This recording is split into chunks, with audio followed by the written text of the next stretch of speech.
Welcome to the ReReview podcast, where we watch movies from our past with a perspective from today. Your hosts are Matt, Bobby, and Austin. We have an immense love for the films of our youth, so we're taking a look back to see if they still hold up. On this episode, we're discussing Pleasantville. Released in 1998, it was directed by Gary Ross and stars Tobey Maguire, Jeff Daniels, Joan Allen, William H. Macy, and Reese Witherspoon. This movie tells the story of siblings transported to a 1950s TV sitcom. Now, this is a fair warning. We're spoiling a 23-year-old movie, so if you haven't seen it, we will be revealing key plot points. This is Matt's choice, so he'll open up our discussion. Yeah, so it's, this movie is definitely one that I have not seen in a long time. It might have been when it was first released. I haven't seen it since then, so in a lot of ways, this is kind of my first time seeing it in a while. So I honestly don't remember a good chunk of it. Bits and pieces for sure. So it was kind of interesting to see it all over again.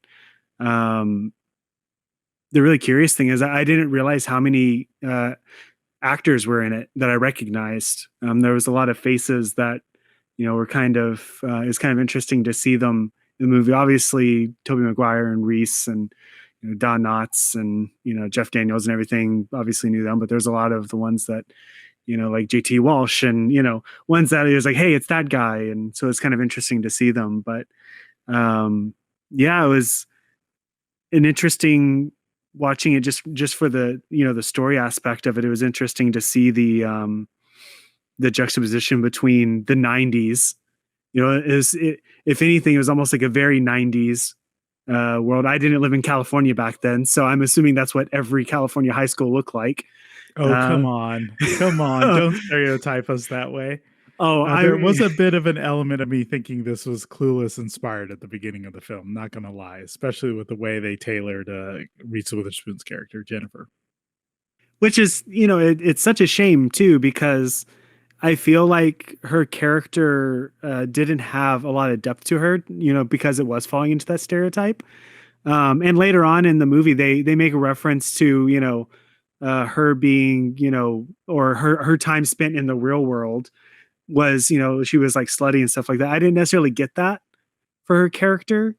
At least back then, obviously she was, into guys and all this stuff. They obviously had the difference between her and her brother, her being social and, potentially having a boyfriend and having her clique and everything. And he's sitting at the table quoting a 1950s sitcom like all, California teenager boys do, it's a thing. We all did it.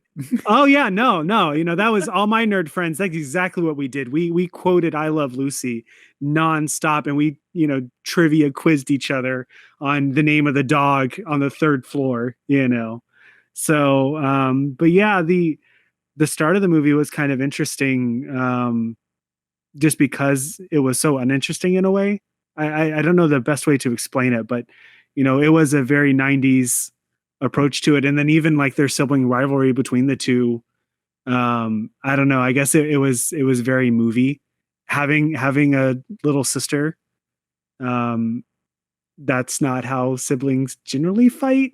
I'm sure every siblings are different, but it was just kind of weirdly written by like what I imagine an older person would write two siblings, fighting each other as. Maybe that's just me, but anyways, when, get into this world, it was interesting to see how the set design and the costumes and stuff were pretty well done. And, it never felt fake, the world that they were in. It was really well made.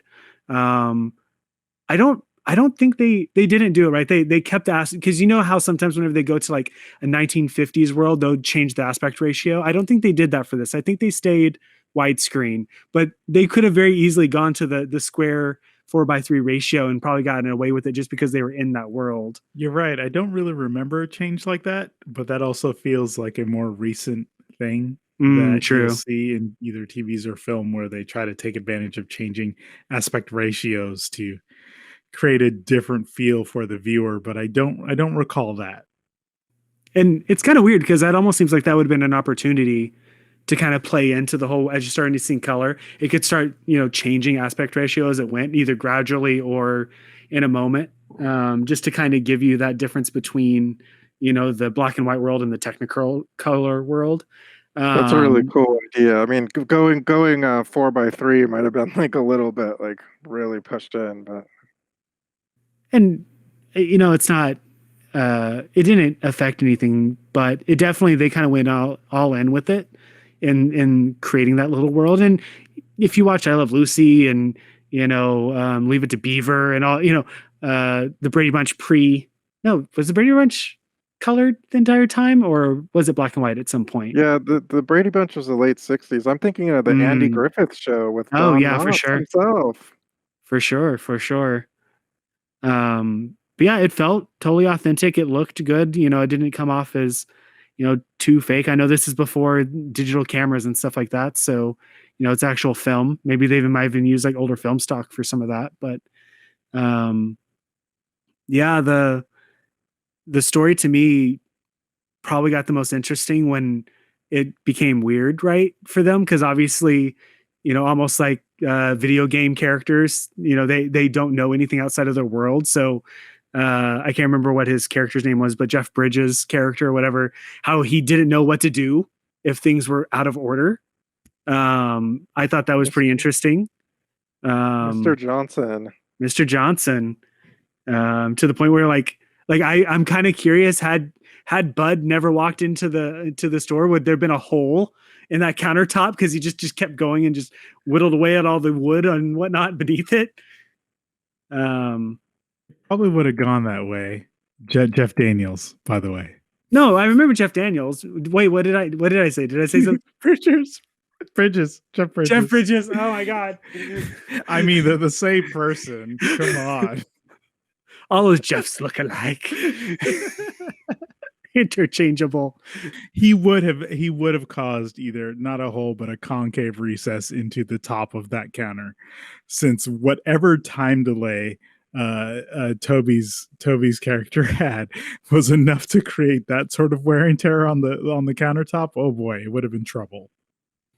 And that's, to be honest, that's kind of like the part that intrigued me the most. I know this, even from the beginning, you can kind of see the setup, right?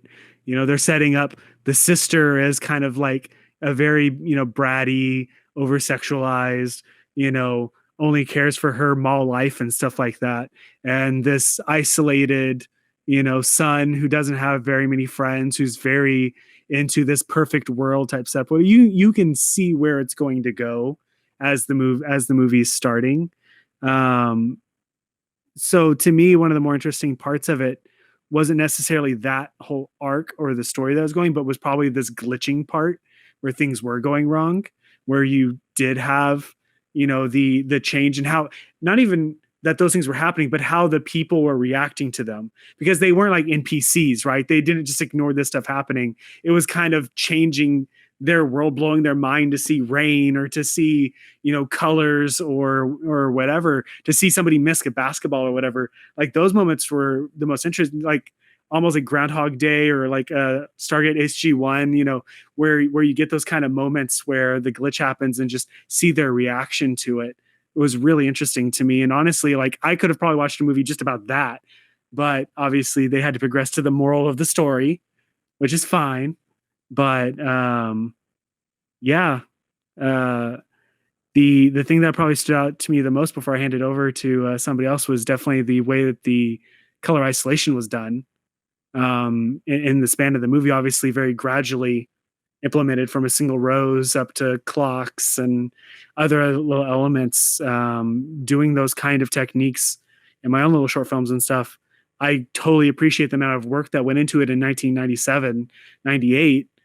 Just the crazy amount of effort that went into it and how well it comes out, because I might have only seen a couple moments where it wasn't 100% perfect. And that's a real credit to the crew. I'm sure they probably used more than just digital. They might have done on-set practical stuff too. I'm sure there was probably some black and white painted sets and set pieces that they utilized to cut down on the amount of work. But there were some crazy ones where you would see behind the actors, and you would see things that were colored while they were black and white, and like they had hairs and stuff in their heads, and it still like sold 100%, and that was like super impressive to me. So yeah, it was an interesting watch seeing this again after so long. How about you, Bobby? What'd you think? Yeah, no, absolutely. I agree. I definitely want to talk a little bit more about the color stuff. That was really interesting. I mean, obviously, like when the first things that came to my mind were, Wizard of Oz, where she goes from a black and white world to the color world in Oz, like we're the same kind of like going to a new world type of situation, and also like to chilling, very emotional effect in Schindler's List. But yeah, I mean, some of the scenes in this movie, and yes, you could tell that. I mean, they definitely had to use a whole lot of different techniques to make it happen. But I thought that for the most part, it worked pretty seamless, and it worked for a really great effect because I mean, like some of those colors really did pop when like when it was around, like those paintings specifically were really great. And like I'm thinking of the one scene where they had all those cherry blossoms and all the leaves were falling and the leaves were pink and they're in front of a black and white background, and then they drove into the fully colored park, the I can Lovers tell you right Lane now, area. I love that scene. As it was happening, there was almost a moment where I didn't want them to get into that full color moment while those two characters remain in black and white, because them driving through the cherry blossoms, it was perfect. I loved how that looked. It was definitely a It, it trailer moment. yeah, it did look really good. I mean, they did a great, and then the colors in the park just really popped for me. Like they seemed extra vibrant.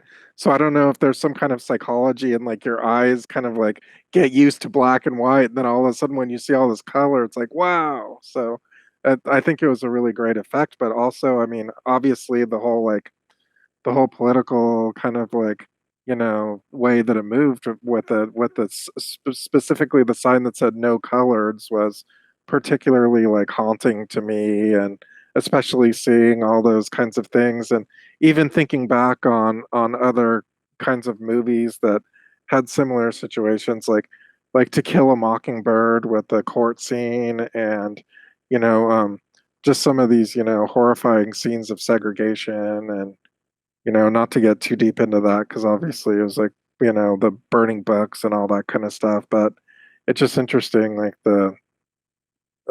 just seeing it in this kind of context, like moving from a sitcom kind of world, and especially when they talk about it at the end, saying, "Okay, everybody's supposed to be happy," like Don Knotts is like, and it's clear that the mom wasn't happy, and it's just a very interesting and creative way to go about, telling a real world story in a world that's not real at all. And it Yeah, they escalated quickly too. That happened in less than a week. They went from Pleasantville to like burning books and destroying buildings and all kind of stuff in like 4 days. Yeah, it was isn't this unpleasant. yeah, isn't this the key part of having the Adam and Eve metaphor? Where Tobey Maguire's character David is getting served a red apple, as the story goes from a biblical I standpoint, mean, or it, the it idea is of a what very, people it is a think. very, it is a very, sorry to cut you off. It is a very fascinating metaphor because you think about the tree of the knowledge of good and evil. And what did the brother and sister do when they came to the world? They gave them the knowledge of good and evil, the books, and the Lover's Lane, and all sorts of other stuff that opened to everything else. Yeah, it's a little bit interesting to see that, because there's that element of, because they weren't, let's say, educated or aware of these things that they'd never seen before, was it responsible to upend this world the way that him and his sister did? It seemed pretty necessary I mean, when you look at some of the characters, I mean, you look at Mr. Johnson, he's sitting there, burning a hole into the table with these 50s, very un EPA regulated cleaning materials. And sitting there saying like, "Hey, this is what's supposed to happen," but his calling was his art, and he didn't see that. He didn't know that. He lived his whole life without, or lived his whole sitcom period without ever realizing what his calling was going to be, and it was art, and like he was open to the art. And then there was a whole bunch of other people in the system where it was like, okay, like you could see on the surface it looks like they have everything they could ever want. They have their houses, they have their house, their cars, like she was saying at the end, the mom in the real world, I don't know what to call it, the non-sitcom world. She said, "I'm 40. I'm supposed to have my house. I'm supposed to have this perfect marriage. I'm supposed to have all this stuff." And, it doesn't exist. But when you look at these sitcoms and you look at this perfect neighborhood and you think, okay, like, here's this perfect house and these people have the job and William H. Macy is, about to get promoted and dinner's on the table and it looks so perfect, but it's just a facade. And it's loaded because like it can make the people who don't have that kind of thing feel like they did something wrong when really they didn't. It's just a thing that is, maybe it's not attainable, or maybe it's, I don't know. I'm getting into like the going beyond and maybe getting into the American dream here, but I mean, I Well, think that that's kind of the idea of the movie too, is to yeah, create this kind it's of. being critical of that. I would say this to me as a movie. It's about transformation and awakening, and almost sort of to me the progress that ideally as we go through this human experience that we all kind of do as we go along, as you move through the different phases of life, you get a little more knowledge, you get a little bit wiser, you maybe get a little more compassionate or caring. Um, but the other point of the film is that change is hard. And lots of times, once you find your way at doing something, you don't want to undo that. And I feel like I did a really good job of really showing that difficulty, because even for Tobey Maguire's character, even he had an idea. His fiction that he created for himself, the world that he wanted as David to be living in Pleasantville. He had all that knowledge that he obtained, could answer all the trivia. He was essentially chosen for this experiment because he was aware of this world and probably would have been the best candidate to live in it. And what did we see immediately when he got there? He was already breaking it before even his sister did. So it's interesting to kind of look at that and not feel the things that, Matt referenced of, yes, or even you, Bobby, the history of the past that this tied to, but for 2021, oh boy, it kind of hurts that we're still relishing in sort of the same type of spaces and places, and people still have such a difficulty with moving forward in a way that gives an opportunity for everyone to kind of care for each other, regardless of whether or not you're colored, as they did it here in this film. I'm glad that you brought up the that he broke the rules of the world first, because I don't think he realized it. He was so worried that his sister was going to destroy the world, and she did her fair part, but I think he played just as much of a part of that. Even though like he was blaming her, he certainly like had more of a role in it than she did, I think. Yeah, I felt like she came across more along the lines of she was more aware of her freedom and why she should just be herself. Whereas he was just like, no, we need to play the part in the society, but he was already bending it and didn't, like you said, didn't want to accept that particular part. Um, we look at it being those things, but other things I liked in terms of how they set up, and we talked about this for a little bit. Wasn't there an element of feeling like this should be a horror film? Oh, it could totally be recut as a horror film. Like there are so many creepy moments in this, or just things that you could totally, with the right music score, like even the lighting was perfect for it at some points or whatever. Yeah, I could totally see a horrific Unpleasantville trailer made for this. I And kind of want it. going back to like old sitcoms in particular, it's definitely got a Twilight Zone or Outer Limits kind of feel to it for sure. Well, and one of the things I noticed, maybe I was missing it, but during the opening sequence when they showed Pleasantville in its natural state without them, it even had like the two actors that were there, which I kind of feel bad for them because they're the only ones who got left out like throughout the Pleasantville experience afterwards. Um, and then even leading up until when things kind of start going wrong, quote unquote, in Pleasantville, I felt, and maybe I'm wrong here, the mom never blinks.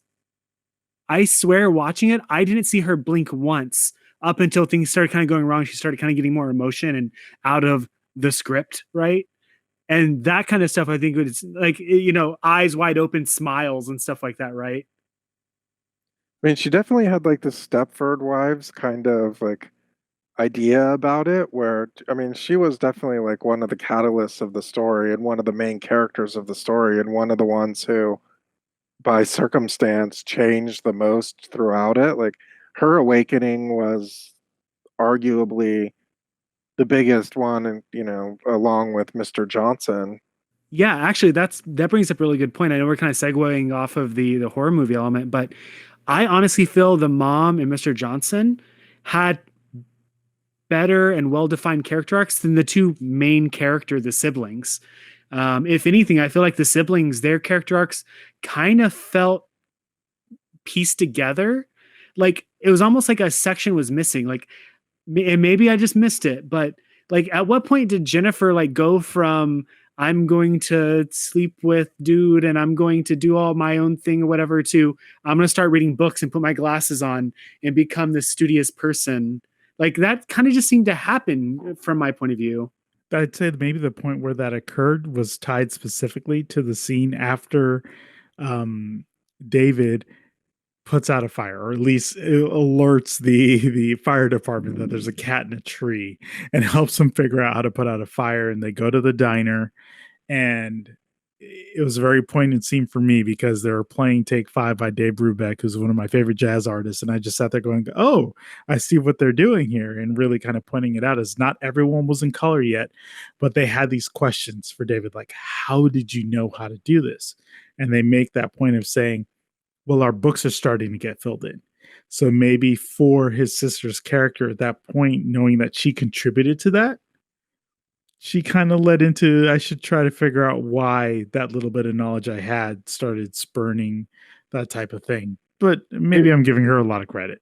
I kind of thought the same thing, and I think one of the things that really helps her character a lot is the fact that it's Reese Witherspoon. I think she does a really good job, and she's such a recognizable character at this point that I think it helped her character. I think maybe her character could have suffered from a lesser actor, I think, like someone with less charisma. But to follow up with your point, Austin, I think that what was interesting for her is that I think she noticed that she came from her world and then she went to a completely different world. And there's a saying, and I'm gonna butcher it, but it's wherever you are, there you are, something like that. And I think the idea of it is that she came from a completely different world into a completely new world and was the same in both worlds. Like, there was no difference for her. She's like, "Oh, let me just try to see if I can game this system now and try to be popular and try to, like, be with the most popular person and try to, like, and I think she realized, like, there's more to it than this. And maybe I'm seeing more into it, but I mean, I thought that she had a relatively interesting arc, even though it was like on the surface, it's like it's pretty cliche, but Yeah, they gave maybe it it to was. her. It was just hard to beat the mom and beat Mr. Johnson in terms of what they're exposed to, and the idea of, especially with Mr. Johnson, oh, I don't just do things exactly the way I did, and all of a sudden he's a great artist. Good for him. Like, I wish we all had that kind of arc in our own lives. Um, let's change it to the thing that I'm gonna call divisive for myself. Boy, did that ending suck.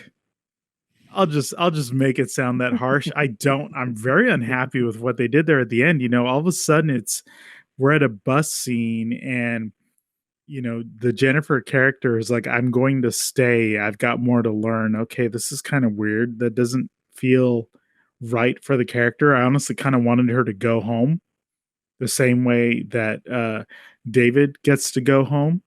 But then we also get into the point of him leaving this place, and all of a sudden, his mom and technically who could be his new girl, they were aware that he wasn't actually, hey, bud, it wasn't actually the son. I don't know. That part really kind of lost me. I felt like things started getting forced because they said we need to end this movie. It seems like what they could have done is just both of them just left without anybody knowing. But it was interesting that they felt like they needed to have a goodbye scene. But it did bring up interesting things about the world, which is, I mean, you talk about their awakenings and not and I mean, like in another movie, maybe they would have just said he would have just said goodbye to the girlfriend. But I mean, I think that because the mother character was so integral in the story, like she had to be there and they had to say goodbye with her too. But I mean, maybe it falls in with the awakenings like we were talking about. Matt, you were going to say something? Well, it kind of plays into one of my, not likes for this movie, right? Is um, there's a lot of questions that, and again, I get in this kind of story, they might not necessarily think about the logistics or the, beyond just writing the script and somebody analyzing it, 23 some odd years later or whatever. It creates this whole thing of the fact that he leaves the world, but the world keeps existing. It's almost like it really was an alternate universe that somehow the TV things were somehow catching. It wasn't a manufactured world or anything like that. At least it came off that way.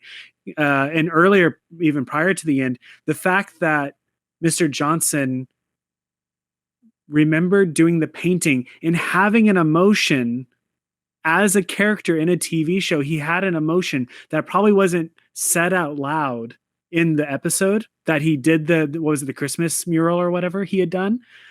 And that's what made him want to paint and stuff like that, because he remembered having an emotion tied to doing that. And that just opens up this whole,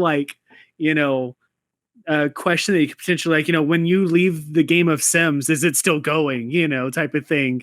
And the fact that she keeps living in the world after he leaves, that's where I'm starting like, man, like, was this an actual world that existed and they were transported to this world? Was it created for them specifically? Because then that ties into like, who was Don Knotts? Was he God? Was he, some sort of, techno demon? Was this whole thing just a way of being a morality play for the siblings? Or I mean, this will sound ridiculous, but there were so many people that were involved in Joss Whedon shows. This seemed like a Buffy reboot, right?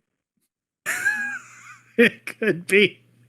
It definitely has like a like It's a Wonderful Life or like kind of like a Narnia type of feeling to it, which is kind of interesting because it could have just been okay. Like he said, like, hey, we gotta make things back the way they were again.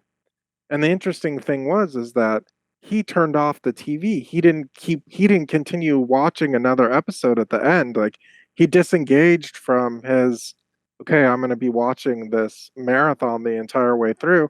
He disengaged from the TV to engage with his mom. And so I think it was interesting how he just turned off the TV instead of watching it again. I mean, it makes it to where okay, like and then Don Knotts mentioned, okay, like, hey, have you seen the new episodes? Like, you're messing it up now. And I mean, it is interesting. And I mean, I kind of can see why Jennifer Reese Witherspoon's character like stayed. It's because if she goes somewhere else, like, no one knows who she is. Like, basically at her school, like, she already plays the role there, and everybody knows that she's the slut and she's the person who doesn't pay attention to classes, and she can reinvent herself and change that. But it's easier to go somewhere else and start over and meet new people and reinvent herself as the bookworm. I mean, I will say, going back to Austin's comment about the fact that she stays and he leaves, I kind of feel like it was trying to subvert the expectation there. Because if I asked you, had you never seen this movie, and I asked you, hey, they go into the world, one of them stays, you would probably say the brother stays because that's his ideal world. He loves that world. And then the sister wants to leave because she wants to get out of there as soon as possible because she wants to go on her date and everything else. So I kind of get the feeling that that was an attempt to kind of subvert that. I do think it was weird that they both didn't leave. And just like Austin said, I think it's weird that somehow it kind of felt like the girlfriend and the mom were aware that he wasn't really Bud to some extent. The fact that he vanished into thin air in front of them and they didn't freak out. I mean, it did feel like something was kind of missing there. Yeah, just a little bit of story or a little bit of something they could have fit in, but honestly, they probably hit the minute mark since it was over 2 hours. Just by a bit, they couldn't add that extra half hour to explain that. So we'll turn it to the thing we always do here at the end. Recommendations. So Matt, this is your movie. What are you telling people today, 2021? Should they watch this movie? That is a tough question. I didn't not enjoy the movie. I enjoyed the experience. I think it's a movie that is something that if you haven't seen is worth watching. But would I tell somebody to go out of their way to watch it? If it pops up on TV, watch it. But if you're sitting at home and, okay, in a modern sense, because no one sits at home and watches TV. If you see it on your Netflix queue and you have nothing else to watch, go ahead and click on it. You're basically saying, what is USA? What are TV channels anymore? What is cable? Bobby, how do you feel about this film?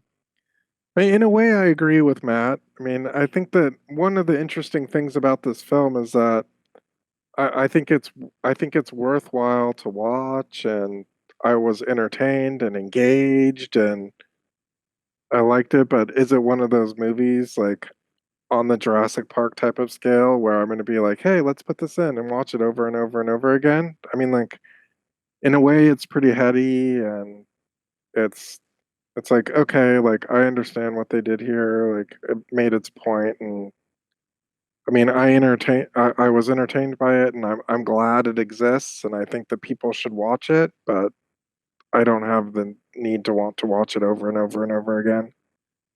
Yeah, I can Austin? understand it not being a must watch at least once a year, every month. I don't know. Jurassic Park's fantastic, so you can't put that film up there. We all know that I love that. But I was definitely pleasantly surprised. I think I mentioned that there was discussion whether or not I'd seen this before, and I'm pretty confident I haven't. If I did, it was such a long time ago that this was like the first time, same like Matt. And in for this year, for now, I think it's worth seeing again. I would actually say make the time, set it apart, especially if you haven't seen it.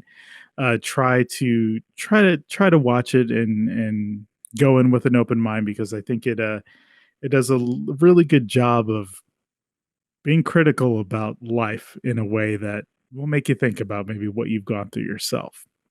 So, as always, thank you for listening, and remember, nobody's happy in a poodle skirt and a sweater.